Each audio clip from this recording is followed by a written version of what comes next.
Well, welcome to the Black Column Podcast. I'm your host, the crew philosopher here. And I'm Shannon, aka your favorite Blerd. Yes, and we are back once again, bringing you guys. Oh, my camera's a little bit. Thank you. Bringing you guys another week of things in the news, politics, current events. Things going on in the culture. Shannon, how have you been since we last conversed, my friend? Tired. But last weekend I went away with my parents.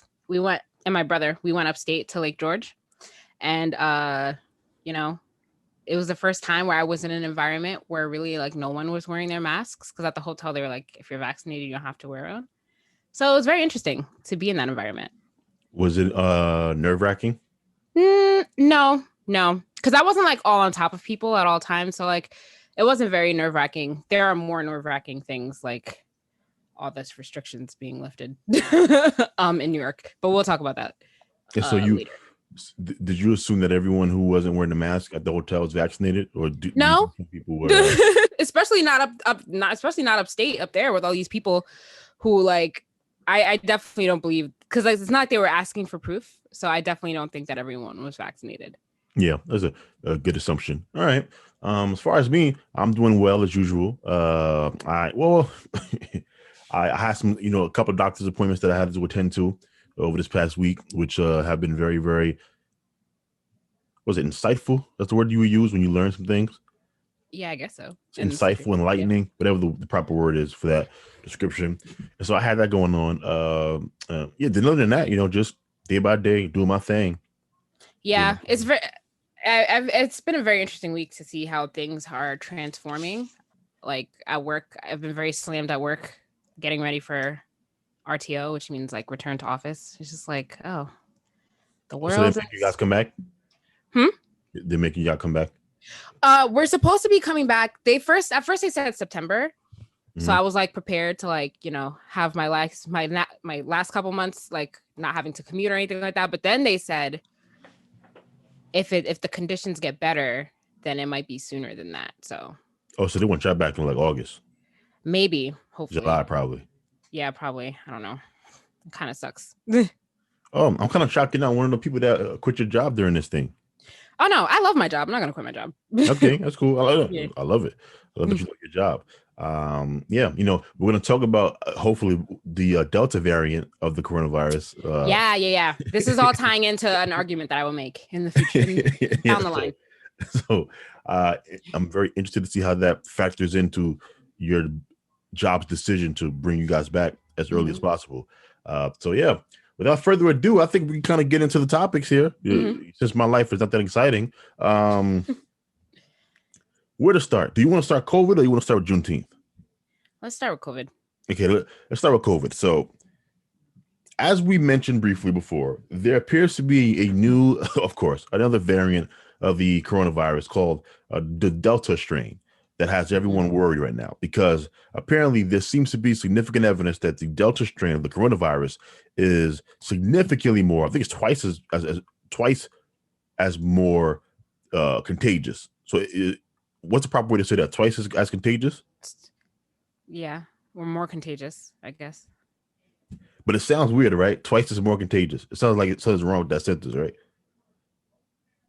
Yeah, it sounds weird, but I don't think it's weird. It sounds weird. It's more contagious, okay? The Delta strain is more contagious by significant measures. And so people are worrying about what's going to happen.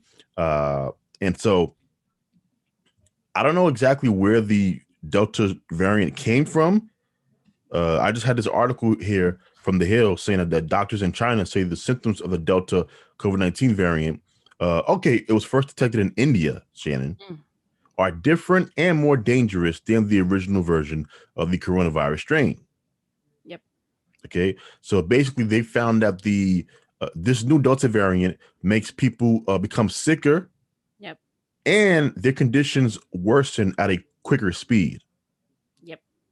Right? So more contagious, it makes people sicker, and you deteriorate faster. I think before with the original strain, there was something like if you get COVID, you would get worse by like day 5 or 6, and then either you took a turn for the worse on day 7, 8, 9, or if it didn't happen, you will recover by like day 10.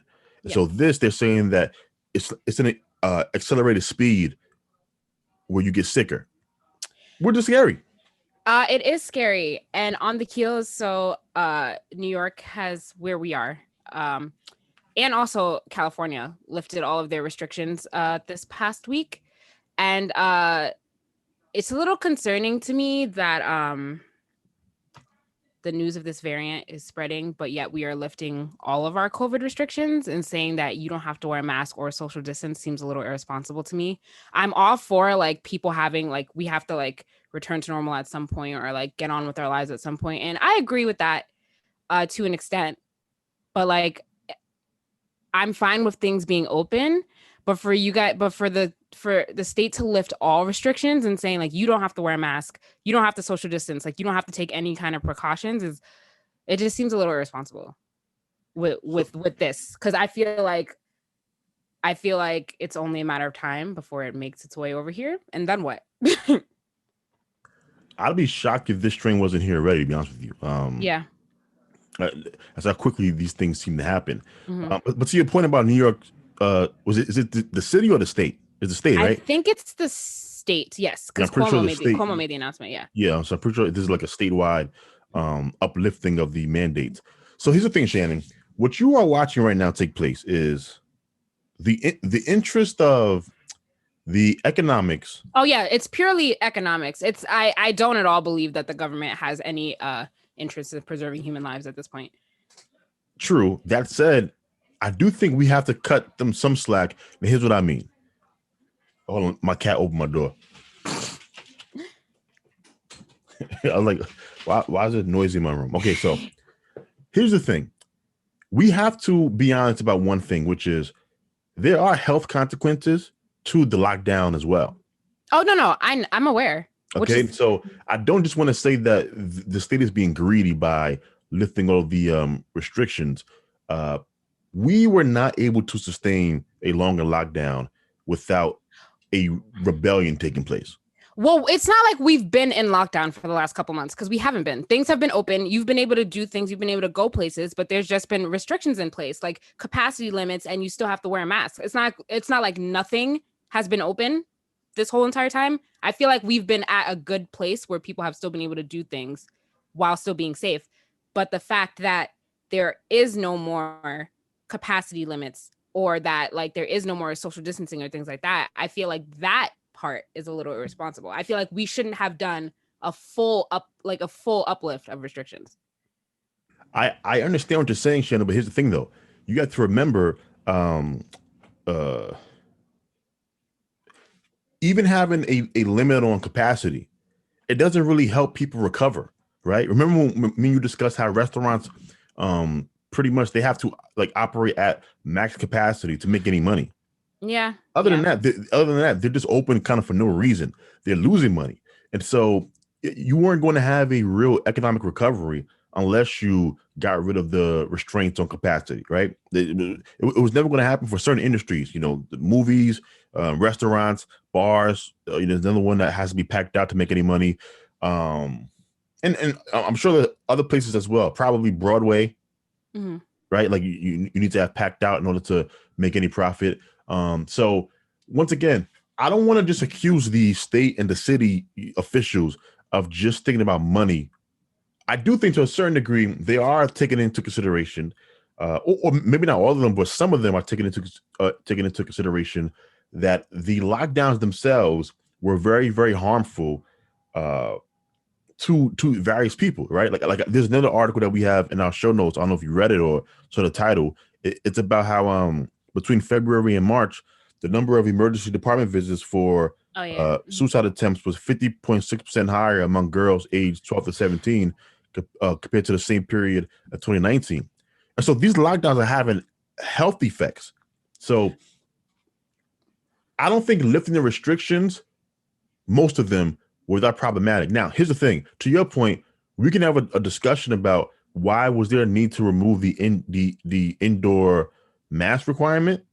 Like, if you're going to have maximum capacity at certain places like malls and schools, whatever, why not wear a mask? Now, here's the thing: I'm uncomfortable wearing masks for long periods of time. Make me uncomfortable. Mhm. But when I play at like church, I'm there for like an hour, hour and a half, 2 hours, and I'm wearing my mask Yep. as I play. People in the congregation are wearing their mask for like an hour, 2 hour, 2 hours times. That seems like a very good policy, Mhm. to keep in, especially now that we have this Delta variant that it's either here right now or will be here in the coming days. You know why it's going to be here within the coming days if it's not here already? Because flights are back open again. Yes, they are. I Like, booked a vacation in August, and now I'm nervous. where are you going? Jamaica. Shannon, now I gotta take about everything I just said right now because you can't be out here criticizing the government Well, first of all, when when you are partaking in actions that would I'm put. no. First of all, I said I'm against them lifting all restrictions. If I had to go to Jamaica and still wear my mask inside, and there were certain places like, oh, you have to book this soon because of your capacity limits, then that's fine. But like, I'm still gonna be taking precautions. Like, I'm not gonna be out here being irresponsible just because I'm in another country. So I just did a quick Google search of the Delta variant is already 10% of the U.S. COVID cases. Woo! Look So at that. it's there. So wait, do the vaccines have any protection against this? Does it make it a little less severe? Did they say that in the article? So here's the thing, Shannon. Me and you might be in some trouble. Okay. All right. Because Johnson & Johnson is not strong against it? Is that what it is? Well, I don't know exactly. So here's what I read. Okay. Basically, if you got the Pfizer and Moderna, against the original COVID strain, if you got one shot of the Pfizer and Moderna, you had like 80% protection against COVID, right? I think it drops down to the mid 60s, low 70s, which is one shot. And then with two shots, it kind of goes up to I think maybe 80%. Oh yeah, okay. Well, against yes. the strain. Now, you got the J&J, which is a one shot. Yep. I haven't seen much data on the Johnson & Johnson effectiveness against the Delta strain. But remember, the Johnson & Johnson was the last vaccine in America that was released. And so remember when I told you that part of the reason why I got the Johnson & Johnson is A, because you got it and you didn't die, and B, because it was tested against more strains versus the Pfizer and Moderna were earlier in the pandemic. And so maybe the Johnson & Johnson gives us, more protection against it, or as much as it does with the Pfizer and Moderna. But I haven't, come across any articles or data about it yet, so I can't say. We have that. We also have the fact that Pfizer said that their vaccine probably guarantees immunity for 6 months, which is gonna be. We talked about this before already, but like that's round in the corner for the first round of people that got vaccinations. That time is gonna be here like soon. So I don't really know what's gonna happen. I'm just gonna sit back and watch though, because this country is, I don't know. I don't know. I feel like bad things are gonna happen. Okay, so I have an article here, Shannon, about your question, Johnson & Johnson and Delta. Okay. It says, if you are fully vaccinated against COVID-19, your chances of contracting the virus, especially the new and highly infectious Delta variant, have significantly decreased. The one-shot J&J COVID-19 vaccine is successful in protecting against the Delta variant of the coronavirus. Dr. Scott, I think his name is Gottlieb, former head of the Food and Drug Administration, said recently on CBS News, Face the Nation, that the Johnson & Johnson vaccine is a 60% effective against the Delta strain. So wait, how much percent? It's 60%. Okay, right? That's good. That's better than half. That's what I was aiming for. Yeah. Now compared to the AstraZeneca, compared to the mRNA vaccines, Moderna and Pfizer, they are 88% effective. That's fine. Which makes sense because the Johnson & Johnson was less effective against the regular strain. It all makes sense. It's one shot. So you should be okay if you got the J&J vaccine based off of this data. That said, a couple of days ago, me and my mom and my father were in the room having a discussion because the previous night I was researching just for some reason, I just was bored and I was looking up, previous pandemics and plagues. I was like, okay, well, I want to know, like, how many of these were there? What were the deadliest ones? How long did they last? And, historically speaking, Shannon, you had certain like plagues and pandemics that lasted 5 years, or they would come and go every 4 years for like a decade or two. That happened with the Spanish flu. I think they had like however many years it was the first time. And then like it was gone for like a year and then it came back and it was even worse when it came back the second time. Yeah. Waves. Yeah. Yeah. And so, we all assumed that we were kind of near the end of this thing because of the vaccines. But I think, if we just looked at history, it would have showed us that, these things are a process. Mm-hmm. And so you should be. Now, here's the thing. If you aren't vaccinated, the stakes are increasing for you. Yep. Right? Because now you're not just going against the original strain, which was deadlier than the flu, but still didn't kill a majority of the people, especially the younger you are and the healthier you are. If you didn't have any, comorbidities, you had a good chance of beating this thing. And so now the coronavirus seems to be mutating towards being more deadly, more contagious. Remember we talked earlier in the pandemic that usually viruses mutate to be less deadly, less contagious. Well, this is going the other way. Yep. It's becoming more deadly, more contagious. And so now not being vaccinated carries higher risk than it did 4 months ago. Mm. And it seems to be that that as time goes by for the unvaccinated, it's simply going to get more risky for you than if you just got the vaccine. Yep. And so I'm asking you, if you are an adult and you are moving through the world, please get vaccinated. I understand the risk and the fears because I was afraid too. Up until the day that I was about to get the morning of, I was thinking about skipping my appointment. Mm-hmm. I was like, I don't want to. I know. But I sucked it up and I went down there and I got my appointment. And I'm grateful that I got it because I don't know if it's the same thing for you, Shannon, but since I've been vaccinated, I feel significantly more emboldened to do certain things now. Yeah, for sure. For sure. Right. So whether that's going to the baby shop that I went to, or whether it's going to, when I go to church now, I feel more protected, whether it's, going out with friends, going to the movies. And so, part of me kind of reintroducing myself to society is due to the fact that I feel more emboldened because I have this protection from the vaccine. Now I'm worried because I don't think enough conversation is being had about how much protection we have and for how long. Yeah, like not enough conversation at all. If any conversation. Nowhere. No one's talking about it. And I feel like people think they're going to be, do people think they're, well, not everyday people. I'm more concerned from experts and like not science. Cause like I feel like they've been saying it, but I feel like government officials and like, leaders, I feel like not enough talk is going on amongst them about what the plan is for booster shots and all that stuff. Because that time, like I said, is coming up soon for the first round of people. I don't remember when it was last year that people started getting vaccinated, like November. It was definitely in late October or early November. Yeah. Where the first people were getting the vaccine shots. Yeah. And those people were seniors because like those were among the first people that were eligible. So that time's coming up again. No one's talking about it. So I'm just wondering like what's going on. To your point, the most vulnerable people got the vaccine first, which means for the most vulnerable, their protection is going to wear off quicker and sooner than everyone else. And so you don't want to end up in a situation where, flu season is coming up. It's very reasonable to assume that will also be COVID season where, we'll have these COVID will begin to rise again. So you don't want to end up in a scenario where you have the Delta variant coming back in October, November, December, and the people who are most vulnerable who got their shots first, their protection is gone now. And no one told them about it. They're still living their life as if they have this protection. And now we have all of these people who are seniors getting wiped out by this virus. Yeah. You don't want that. And so to your point, it's just, like I said, it's so frustrating that, and part of the reason why me and you started this podcast here, because the mainstream media, they just refuse to have these conversations. This should be leading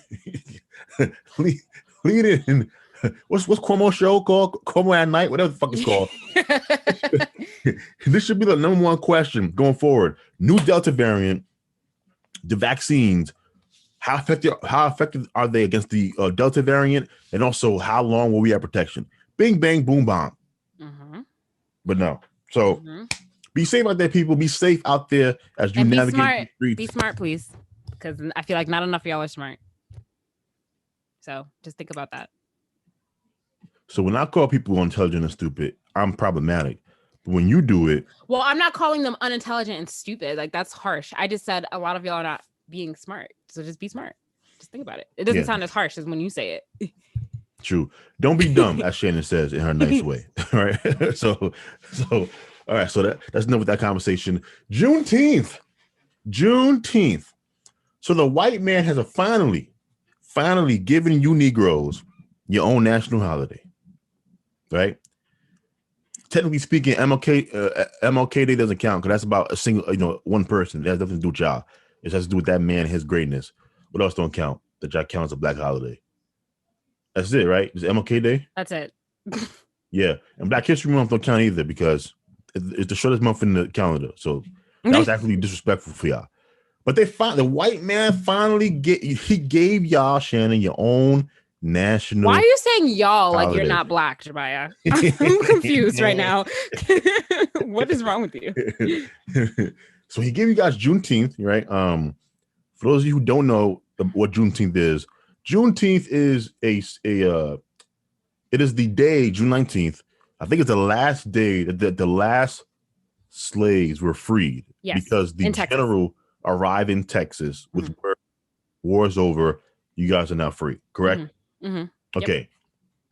So that's what Juneteenth is. It was a localized holiday celebrated in Texas by African Americans, right? Last year was kind of the first time that the holiday became it blew up and people from other parts of the country were celebrating it.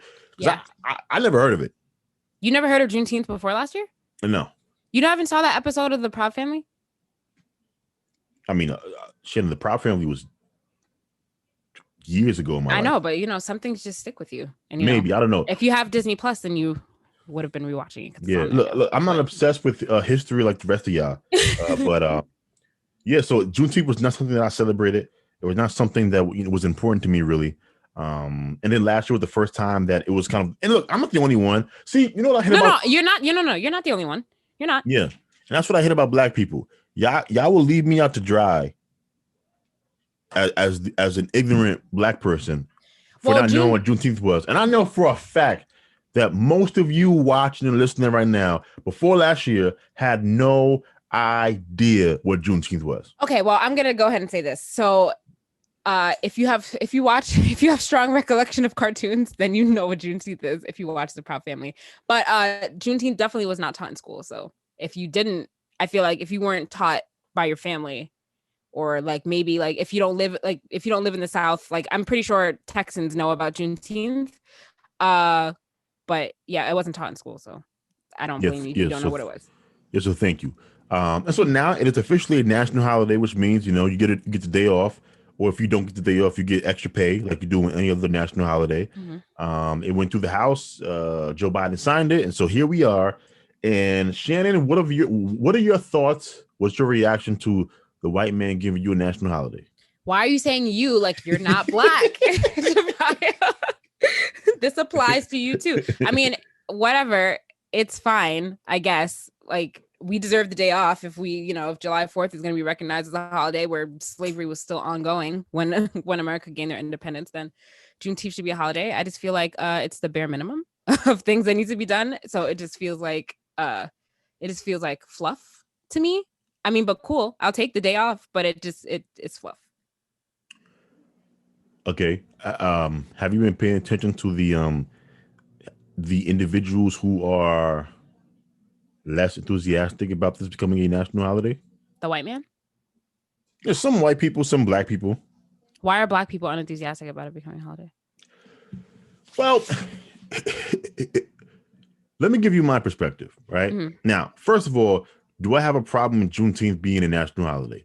No, I don't, and I'm going to explain why. We celebrate all types of holidays in this country that I know nothing about, right? Even as I go through my mind of all the days off that I had from school, Yom Kippur, I have no Yeah, idea. the Jewish holidays. Yeah, I don't I know. have no idea what Yom Kippur is. I still don't know what it is. It was just a day off from school growing up, right? Mhm. But I'm sure it was important to somebody, and so we had the day off. And so national holidays are created to commemorate somebody who does something exceptional. Number one. Two, they are used to kind of bridge hurdles and gaps where maybe um a, an event that took place against a certain group that was particularly gruesome takes place. You might make a national holiday. Thanksgiving was that.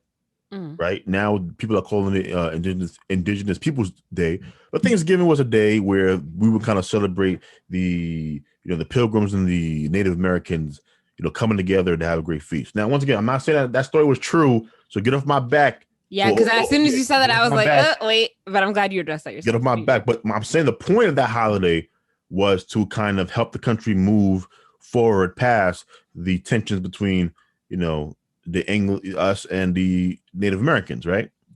And then you have other holidays that are religious, like Christmas. Easter is a pagan holiday, which is kind of strange for a Judeo-Christian country to make Easter a national holiday, but whatever. All right. And so under those circumstances, there's no reason why we would not celebrate June 19th if we take off these various other holidays. So I have no issue with it becoming a holiday. That said, I do think we should discuss the motives behind making this a holiday, because I do think that matters. Right. And so I think only 14 Republicans voted against this, and I forget whether the House or the Senate, but I think 14 Republicans voted against this. And basically their argument was that they were worried about, making too many national holidays, which is not a bad argument. We don't have enough national holidays. I don't know what they mean. I don't know.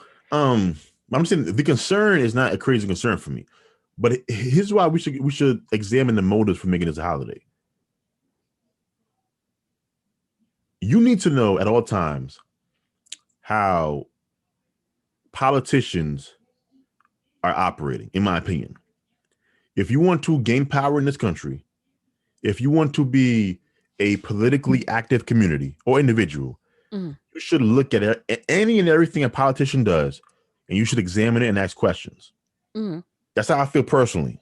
Yep. So when I look at Juneteenth and I see that it was pretty much passed bipartisanly. Like I said, only 14 Republicans voted against this thing, which means the overwhelming majority of Republicans voted for this thing, and damn near every Democrat voted for this thing. Yeah. And so then you ask the question, okay, well, why make this a national holiday, and why make it a national holiday now? And I can tell you why. They know that we, unfortunately, as a community, we care a lot about symbolic victories. Like, we love change that doesn't change anything, right? And so Juneteenth is a holiday you can throw at the Negroes, and they'll dance and they'll, have parties and I don't think that anyone is okay. I'm gonna let you finish. No, go ahead, Shannon. Let me hear your pushback. I don't really think that the response has been that on social media. Well, at least as far as I've seen on social media, I don't think people have been celebrating the fact that Juneteenth is a holiday, but like not recognizing that it's not really enough. I haven't seen that. Yeah, but that's all talk though. That second half of your talking point that we're okay, yes, because people will still celebrate it and do all that stuff. Yeah, and they're not going to care about the fact that they're not getting anything tangible. So this works well for both sides, right? So for Democrats, they're doing this because the black vote is very, very important for the Democratic Party. Yeah, they need it in order to remain competitive for the near future, though that window is closing rapidly, right? So they need us for like another 2 presidential elections, and then they're not going to need us anymore. For Republicans, though, they also understand that being against this thing serves them no purpose other than ensuring that they can be branded by the left as racist for the foreseeable future. And so there was no upside to being opposed to this thing at all. Okay. And so you got a majority of Republicans who are supporting this bill. Yep. I think this national holiday is used to show African Americans that, hey, we see you. We hear your calls for equality and justice, and this holiday seems to matter to you, and so we're going to make this holiday matter to everyone. Please come vote for my party for the midterms coming up. That's really what this whole thing is about. No politician cares about you that much, that's referring to Democrats and Republicans. You don't matter that much to these people's lives. They don't care about you. You are a means to an end for most of these people. Now, this doesn't make them good or bad. This is just me explaining to you how things operate, how things work. Okay? So those are the reasonings why I believe we decided now to make this a national holiday. But I do also want to make the point that I'm very, very worried about the continued obsession with identity. Okay. What do you mean? Meaning Juneteenth becoming a national holiday also is going to push us further into identity politics. Right. Okay. And so every June 19th, you'll have African Americans coming out saying, this is and I've seen this already, June 19th is the holiday we should celebrate, not July 4th. Right. We weren't free on the 4th of July. June 19th is our holiday. And so here comes the division once again between black and white. As usual, the obsession with identity politics. And here's why I'm concerned. No nation, no country in the history of, mankind has succeeded that was multicultural, multiple languages, multiple religions, living or trying to live as one people on a landmass. Name one. Wait, I'm trying to understand what you said because I feel like I got confused.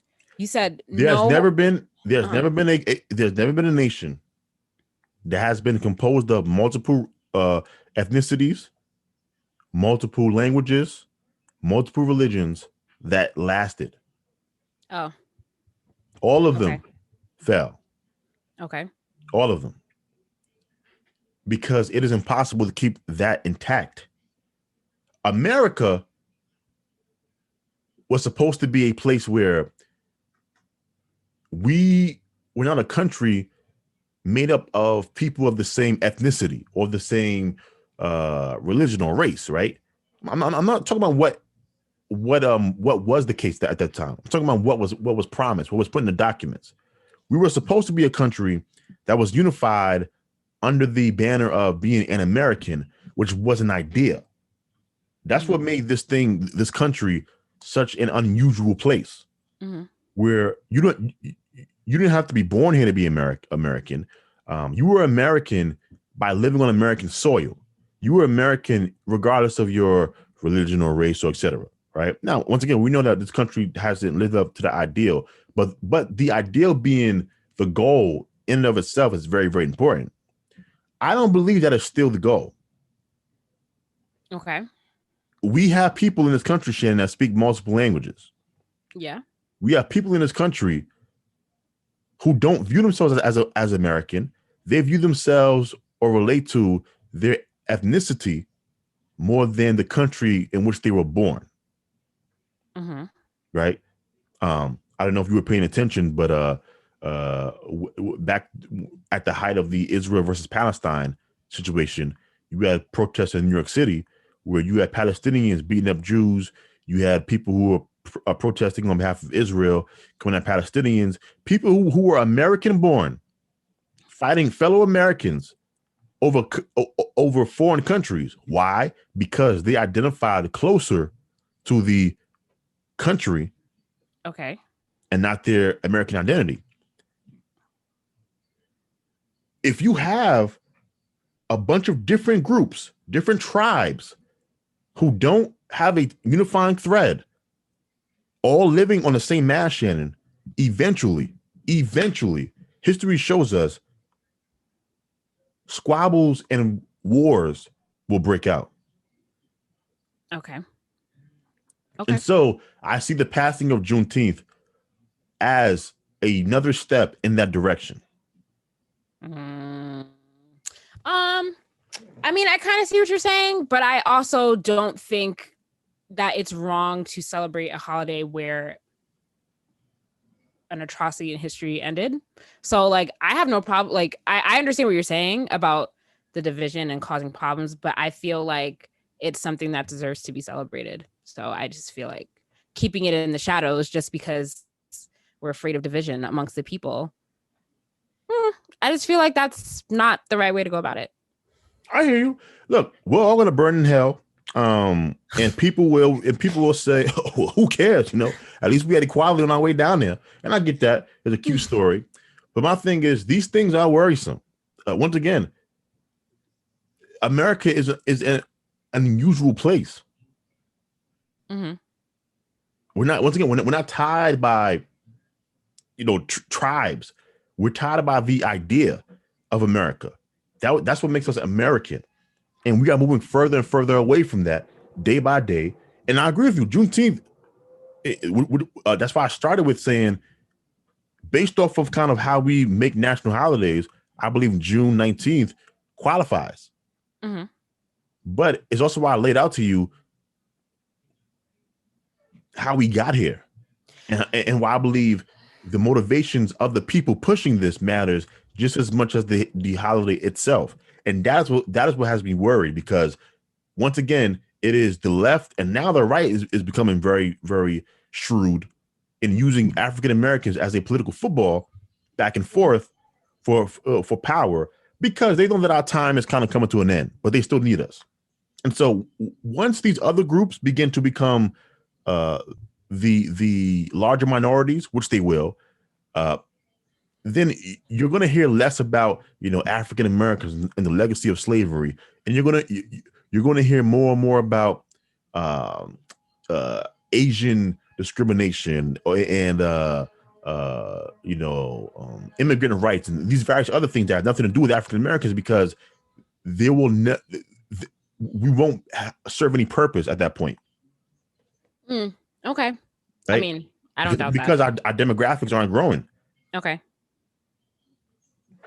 So something to think about. So you guys go ahead and celebrate your Juneteenth and have your barbecues. And again, Jabaya is acting like she's not black. I don't know what race Jabaya identifies as, but it's not black apparently. Put your slaves and bandanas on the party cards. How y'all do MLK on MLK Day? Have you ever seen those? No, I don't know what you're talking about right now. So you know those remember back in high school when, for parties, they pass out these flyers. What flyers? Not paper flyers. So you never got a party thing? I don't know what you're trying to describe. I'm really trying to think about it, but I'm drawing a blank.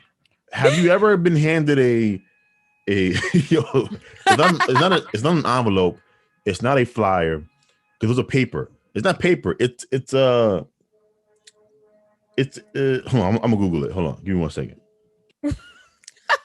I really don't know what you're talking about. I'm trying to.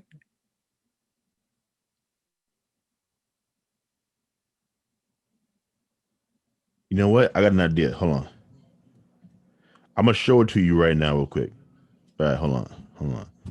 Let me go here. Let me go to my screen share. Bam.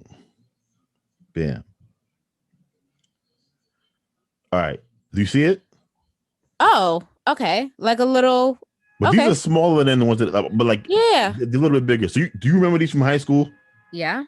All right. Good. Now, do you remember the ones that had MLK's face on it? No, I've never seen that. Yes. So on Martin Luther King Jr.'s day, they would have parties and stuff around the city, and they would put MLK on the flyer, but not just MLK. It'll be MLK with a do-rag on, or all that stuff to celebrate, to pass out, to advertise for their party. They're gonna do the same thing for Juneteenth. There's gonna be slaves. Oh yeah, of course. There's gonna be Harriet Tubman with twerking, things like that. That's what they're gonna do. So congrats. The white man is giving you guys a gift. Enjoy it. Oh my God. Let's go ahead and move on. Let's go ahead and move on. The white man. Oh man. Okay. Question, Shannon. Last week, did we talk about the? Nah. Let me go towards the homicide piece. So, homicides are up around the country. Mm-hmm. It's being called an explosion in crime. Okay.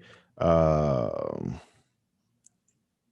so there was an article that I put in our group chat, in our shared notes, so me and Shannon can read. And basically, the article is titled "Homicides Are Up, but GOP Misleads with Claims About Blame." And so apparently, the article goes on to prove even me wrong. And so I'm gonna read you something from the article. It says the increases they say are real, and several big cities did make cuts to police spending, but the reductions were mostly modest, and the same big increase in homicides are being seen nationwide, even in cities that increased police spending. At the same time, the rates for burglaries, drug offenses, and many other types of crime are down in many cities across the country. So I was on this podcast making the claim that I thought the defunding of the police department, especially in New York City, played a role in the rising in the homicides taking place in the city, right? And basically, what this article points out is that might not be true because in places in which they increase police spending, crime is also going up. Now, here's the thing: that doesn't make me feel better. It makes me feel worse. I mean, it shouldn't make you feel better. I mean, I feel better that I was right when actually I don't even think I said that. I just feel better that you're wrong about that because but no, it's still bad that crime is increasing. Yeah, and so then the question becomes, okay, well, why is crime going up like this? And once again, it's very important to note that these are not crimes of desperation, because one argument that I've been seeing from people is that they think crime is going up because, you know, people are desperate, they're starving, you know, they don't have jobs like they had before. And those arguments also don't hold any water, because if that was the case, Shannon, you would see an increase in like crimes for resources like burglaries, drug offenses. I feel like I started seeing crime going up as soon as Biden became president, to be quite honest. Or maybe that's when they started reporting on it. But I feel like as soon as he became president was when a rise in all these shootings started and crime. I think the crime started under Trump. I think it started actually during the George Floyd protest. Did it? Remember we saw them buildings being burnt to the ground and nobody's getting arrested? Okay, but yes, but that was a separate situation. That's crime. Okay. Mm-hmm. Yeah, we saw people not saying anything, like Shannon, as we watched buildings being burnt to the ground, stores being looted, churches being torched, collection boxes being broken into. We watched that for an entire summer. Nobody said anything. So that's where the rise in crime started. And it just continued as time has gone on. And if it's not due to circumstances, because burglaries aren't going up, so it's not people are desperate, so they're committing crime, like stealing money or food and things. And if it's homicide, which is a very, very specific type of crime, homicide, why is that going up so much? Listen, I couldn't tell you. I honestly couldn't tell you because I have no idea. Like, I have no clue why homicide is going up so much. It's a mystery to me. Is it possible that maybe the police budget might not correlate to the rise in crime, but the police rhetoric? And let me explain. Right? Cutting the police budget comes after the defund the police social movement. And so defunding the police is, you know, yes, they mean defund the police as far as, you know, taking money away from the police budget, but it has also been kind of a general rallying cry, pushing anti-police sentiments altogether, right? They have made the relationship between African Americans and the police more inflammatory than it was before these protests, before the defund the police movement. Okay. Mm-hmm. So what if what we're seeing, it's not due to the police budgets going up or down, but it's due to the attack on police as a symbol. And so less people are afraid of the consequences of law enforcement, like criminal wise. So, criminals don't respect police. The community doesn't, respect police. Which might lead to less people calling the police and involving the police in crimes in their neighborhood. And if those people aren't caught by police, then what do? They continue to terrorize the neighborhood for as long as they're out free in the world until they are arrested. That's my theory on what might be behind this rise in homicide. It's the anti-police sentiment, not the policies taking place, but the sentiment.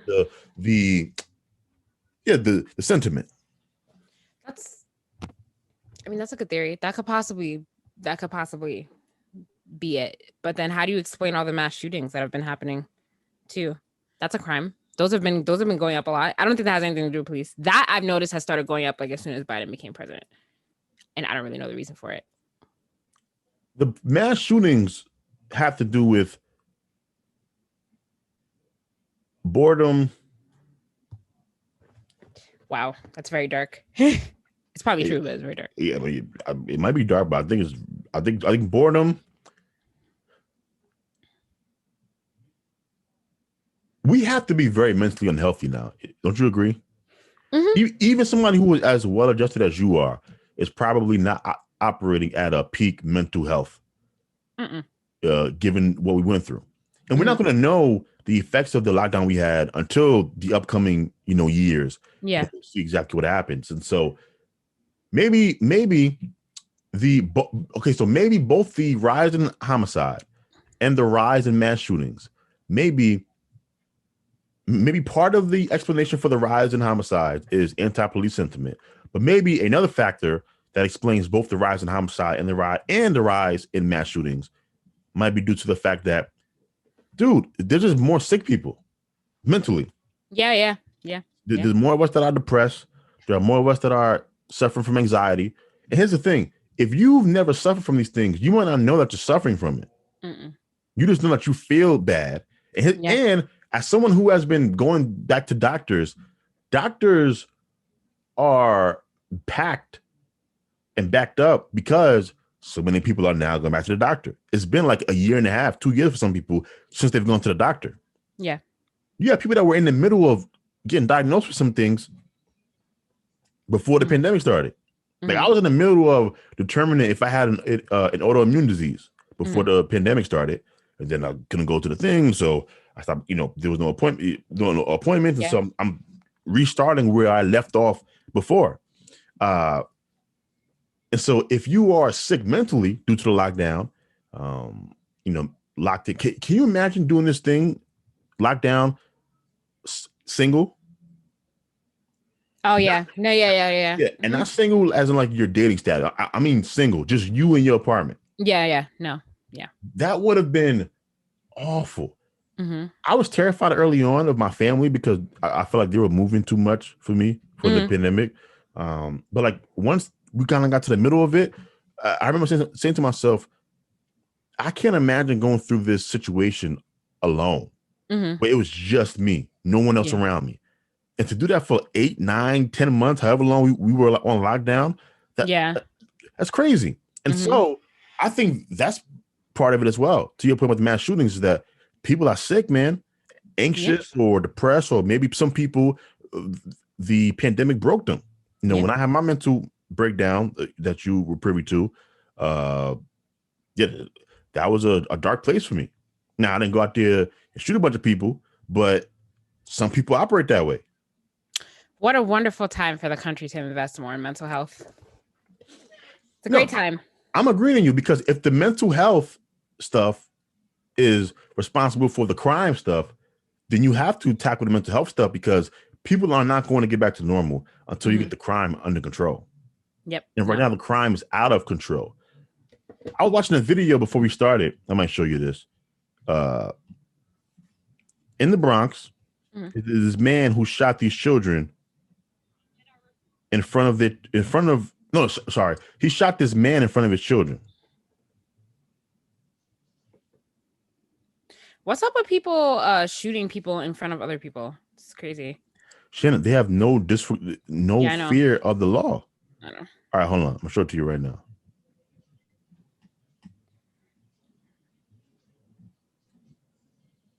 All right, you see it? Yes, I do. Okay, here we go. Look at this.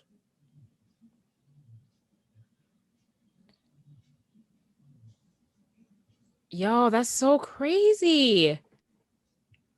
Wait, where was this? In the Bronx. Oh my God. You can't even walk down the street anymore without fearing for your life. This was Did that in person the Bronx. die? Did this person die that he shot? No, he was taken to the hospital.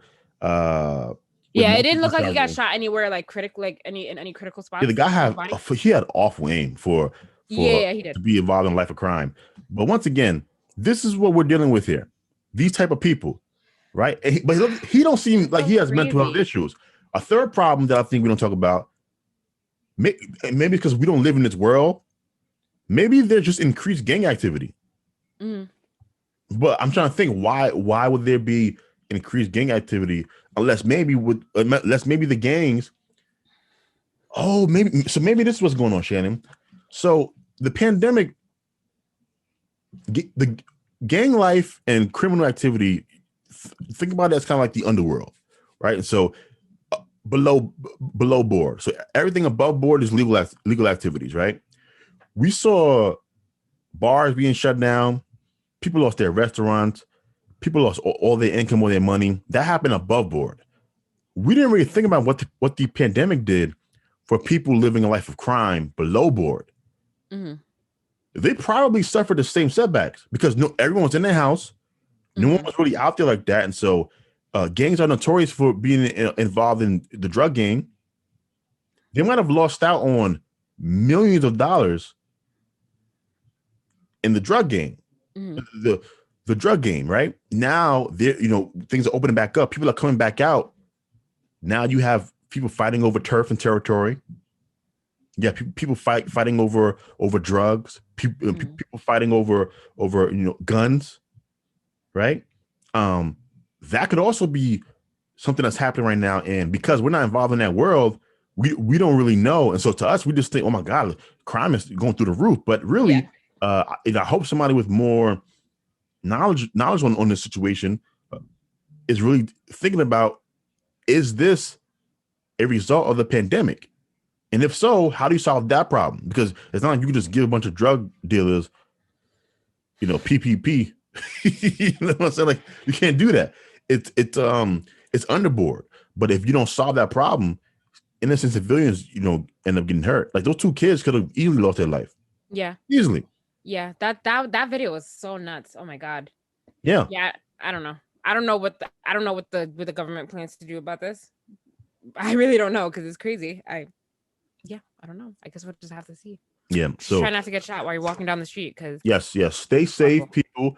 Avoid these Negroes who are out there in the world. Wait, Shannon, what happened? What'd you say? I said stay safe. Avoid these Negroes that are out there in the world. Was that a black person that shot the guy? It's a black person. Shannon, stop pretending. You know what it is, Shannon? Was it though? It could have been a Spanish person. It could have been a Spanish person. It could have been a Spanish person. Shannon. No, don't Shannon me. Don't. Shannon. Don't. We have to stop doing this. Right? Nope. Don't. Nope. We have to stop pretending like we don't know. Nope. And by the way, even if it was a Spanish person, look, black and brown is the same to me, right? You're all Negroes. No, listen, okay. You avoid anyone, okay? Because you could be in the supermarket shopping for groceries in a safe store and you're gonna get shot up by some crazy white person who decided to go on a shooting spree. So don't try to come over here saying that's only black people. Thank you. Here's the problem with Shannon, right? No. There's no problem with me. There's no problem. She's trying to pretend like she's more progressive than I am. But here's the problem. Nope. On last week's episode, you admitted to the fact that, remember the scenario I put in front of you? I said, was it the did I asked you something? I think it was if there was like a group of black dudes dressed like, pants sagging or something. Okay, but that's okay. Wait.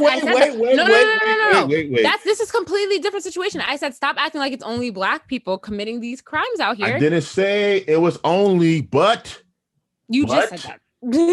No, I didn't. I said, Shannon, this was one.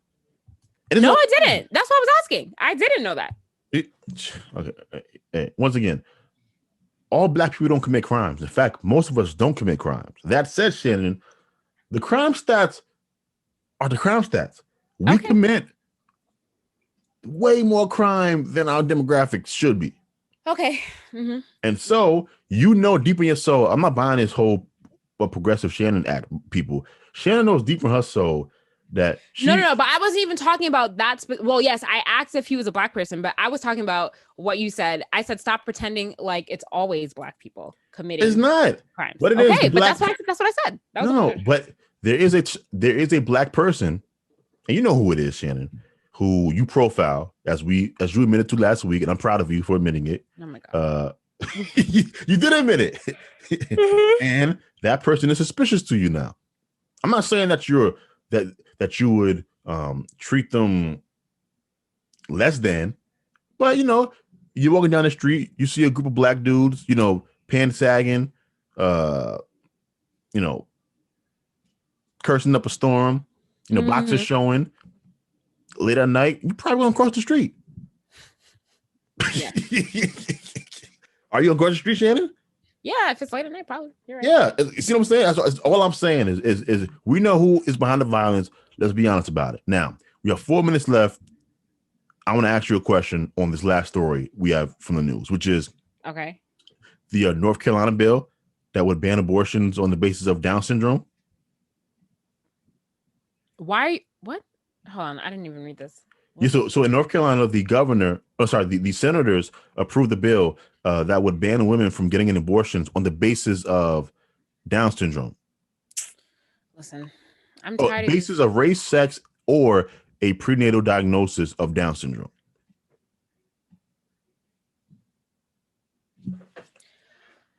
I disagree. Still, I'm just tired of these people telling you what you can and can't do with your body. Okay. So, Okay. So for you, it's just you think women should have the license to wage war on their wombs. Yes. Okay. No, I get it. Yeah. Damn the baby, yes. Abort him at 9 months. Damn it. I get it. Now, here's what I'm going to say. Number one, I don't support abortion past whenever the fetus can feel pain. That's my line of saying. Well, no. I already told you that I don't agree with it after a certain point, because then it becomes dangerous. But yeah, before that point, you should be allowed to do whatever you want. Well, I understand your perspective. I share your perspective, but I do understand the alternative perspective, which is the abortion question comes down to when does something become a life, right? And so if something eventually becomes a life, is it a life or was it a life at any point? Does that make sense? Like if eventually the fetus becomes a baby,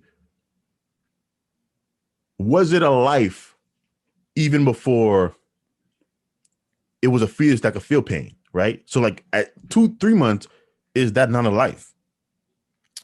See what I'm saying? That's where I understand. I'm not saying you have to agree, Shannon. I'm saying I understand that side of the argument. And I do think that is an argument and discussion to be had. And, I don't think abortion should be a nationwide issue anyway. I think it should be down to the state. So, states should be able to decide whatever they want. Now, what I want to discuss with you, though, is the particular part of this, which is adding a diagnosis of Down syndrome to the list. So what they're trying to say is they don't want women to be able to go to the doctor gives them a diagnosis of, hey, we think that your child might come out with Down syndrome. And then the mother goes on to get an abortion. They want to keep that from happening. I want your thoughts on that specifically.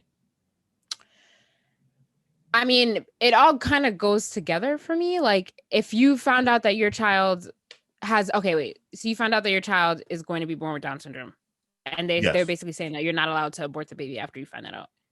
I feel like that's still your choice. Okay. Would you support abortion based on gender. So I support abortion based on any basis.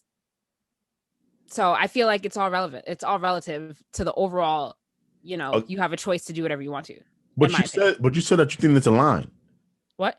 I mean, no. I feel like it's a line based on the time frame of the pregnancy. Okay, so that would be like what after. All right, so let's put it to like 7 months, right? At 7 months, that's a life. I mean, it moves, it talks, it can live outside the womb. If you are 7 months pregnant, that is a human, pretty much. Mm-hmm. Now, would you support a woman at 7 months aborting her child if the doctor told her that the child might have Down syndrome? I honestly don't know. I don't know. So I would have to simmer on that a little more. I'm on the fence about the timing of it. Yeah. For me, I'm leaning towards yes, because even though you have parents out there who are parents of people who have mental disabilities, Down syndrome, and Asperger's and other things, I don't believe any of them when they say that they wouldn't want their child to be any other way. Mm-hmm. If you can avoid having a child with Down syndrome, you wouldn't want to have a child with Down syndrome. You would want to be the parent of a child who was quote unquote normal. When I say normal, I mean who is functioning regularly like the rest of the children. It is in the best interest of that child to function regularly. A life of someone with Down syndrome, the hurdles that they have to jump over to have a semi happy life, they have to jump over mountains. And so if someone at 7 months found out that, your child is going to have Down syndrome, in my book, I believe it is best to spare that child the agonizing life of being born with Down syndrome than it is killing the child. Because once again, I think at 7 months, it is a child. And so you would be, technically speaking, it would be kind of state-sanctioned murder. I simply believe it would be crueler to allow that child to grow and live and experience life with Down syndrome than it would be to end its journey at 7 months. That's what I believe. Yeah, so we're at the hour mark. You're slowing down for me because my internet is a little bit slow. So I can't hear you, Shannon. I feel like your internet starts to give out when we've been going. You can't hear me? Really? I hear you now. Go ahead. I said I feel like your internet starts to crap out on you the longer we're recording. It just gives up. Yeah, it's like it's telling me time to go, Dubai, time to go. But yeah, thank you for rocking with us once again for another week of the Black Column. Be sure to follow us on Twitter, Instagram, anywhere else. Subscribe, rate, and review our podcast on iTunes, Spotify, Google, Stitcher. Shannon's Blerds and Nerds. I'm about to say Black and Nerds. Shannon's Blerds and Nerds.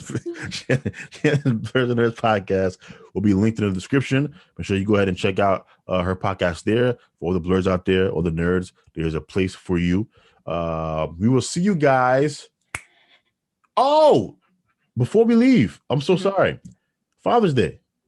Oh, happy Father's Day. You know what it is? The fact that I was this close to forgetting Father's Day just goes to show you that this country just doesn't care about fathers at all. I haven't seen any commercials. I haven't, what? Do you care about your own father? But I'm one person. Okay. I remember it was Father's Day. I just forgot to mention it on this podcast. Yeah, but the country remembers when it's Mother's Day. You know what I'm saying? Don't try to pretend like you don't know what I'm saying, Shannon. Yes. No, I know what you're saying. Yeah. You know what I'm saying. It's true. It's true. Okay. Yeah, Mother's Day is a big deal. Father's Day, not so much. You have to plan weeks ahead to get a spot at a restaurant on Mother's Day. You could walk in on Father's Day. It's true. Yeah, you just walk in. You have to plan nothing. You could buy your father a gift last minute. It's sad. It really is sad. The country don't care about us at all, even though we are the most necessary parent based off of all the data. I just want to throw it out there. Okay. But I'm just saying, science is true, Shannon. Science is true. Okay. So to all the fathers out there, happy Father's Day. I remembered you when no one else did, especially Shannon. She was going to let me just close this show out without letting you guys know that you are appreciated and loved and honored You know, Bible says honor thy mother and father. And let's say just mother, Shannon. Okay. This is mother. Why are you talking to me like I forgot Father's Day? I didn't. Get out of here. So salute to the father. I hope you all have a great Father's Day. I think they're trying to go to an escape room tomorrow. So we'll see. Oh, cool. That should be fun. We shall see if it'll be fun or not. I heard escape rooms are only as fun as the people that you have with you. So we will see. Escape rooms are fun, no matter who. Yeah, it's true, because you need people to be engaging. Exactly.